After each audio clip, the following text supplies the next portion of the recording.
picture you tend to conjure up in your mind because they're so iconic and so beautiful. Now barn owls also have a really distinctive call as well. They don't hoot, they make almost like a kind of screechy noise. We'll see if she'll say hi to you on the microphone. Hi Molly. That was great. You think you could do that again? Right on cue. So this really long, eerie, screeching noise, again, if you can't see the owl and you think there's an owl active around you, just listen to the call that it makes.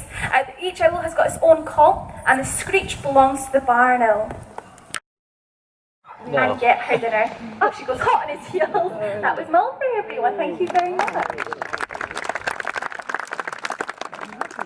I always think it's really nice to open up this display with someone who you would actually see living here in the wild at Muncaster. Lots of wild barn owls, which call this place home. Lots of tawny owls in the trees around us. But for this next bird in the display, we're going to move away from the family of owls and introduce you to one of the biggest members on the team. She weighs in at a whopping 5 pounds in weight, and her wingspan is between 5 to 6 foot in length. She is an enormous bird. So she's not going to stay down here in the arena. Instead, she's going to fly out over your heads, just like this, and out and away from us. So we have Pegasus, who just absolutely fills the sky. Pegasus is a black-chested buzzard eagle, and I know that name is a bit of a mouthful.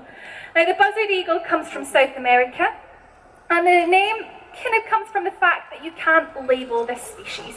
It's not really a buzzard, and it's not really an eagle either. And after many years of debate, researchers finally decided just to refer to this bird as a buzzard eagle because it's got qualities from both of those groups, even when it's neither buzzard nor eagle. Now look at her soar for us today. This is a beautiful day to soar. Lovely heat coming down from the sun, which creates thermals. The thermals rise. These are columns of hot rising air, which will push large birds of prey up into the sky. And as she soars like this, especially in South America, she'd often be scanning the ground searching for food. And they would also fly like this as a way to court potential partners. So because it's such a dramatic style of flight, buzzard eagles will soar like this as a way to flirt with each other. And you can sort of see how that works. It's a very mesmerising style of flight. Now what we're doing, here she comes, and lands, gets her food, and then she's going to hop up to Natalie to get the rest of her dinner. That was beautiful. It was such a fantastic effort from Pegasus. This bird's only 2 years old. When you consider she'll live up into her 40s, maybe even her 50s if we're really lucky. You know, this is definitely a sub-adult bird, not an adult just yet. Great effort. Thank you, Natalie. Thank you, Pegasus. Off we go. And actually, this is a species which is highly prized by falconers because of how quick and how manoeuvrable they are.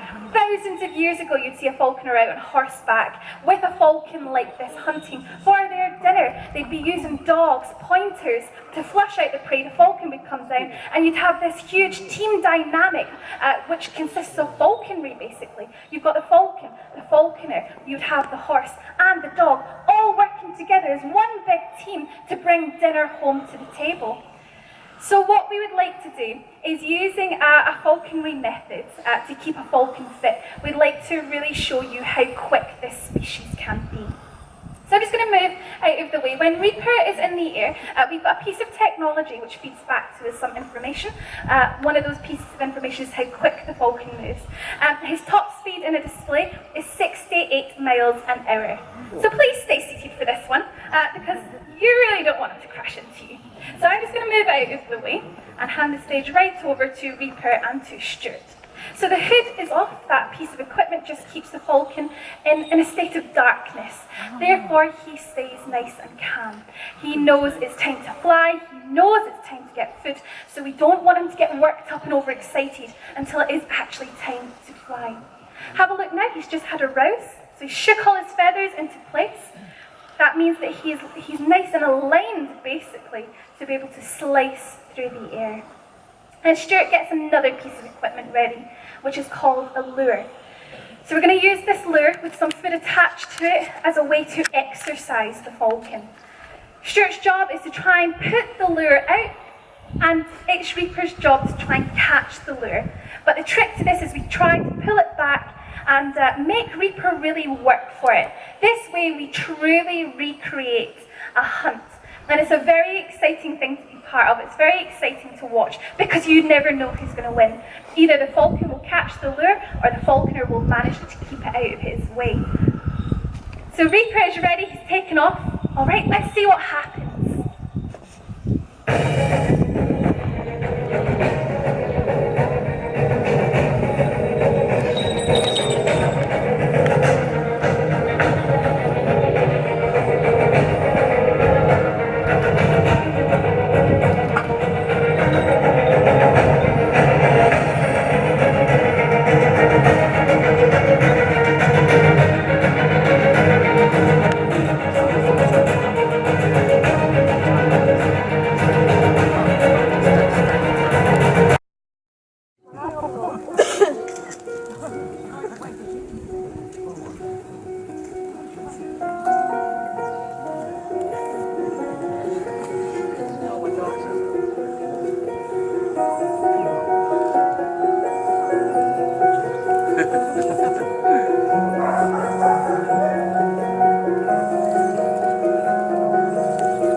Okay, so that does conclude our Sky Hunters display. It's a hot day, the birds all worked their little bums off, so I think they're quite right to go home and get their dinner. The kites will take themselves home, so if you zoom out for the next 10 minutes, please don't panic, they're supposed to be out. They'll just do their own thing, and then when they're hungry, they'll simply fly back to their aviary.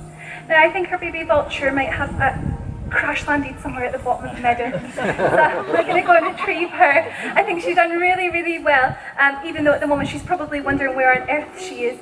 Don't worry, we've got a transmitter on her anyway, so in case you're wondering, do we ever lose our birds? No, we don't. Thanks very much to technology for that one. So I'll head off and see if we can rescue her from the long grass. I'm going to wrap up there. Now, all I really want to say is a big thank you for being here. By sitting in those seats, you've helped to support us as a centre, but also our conservation work as well.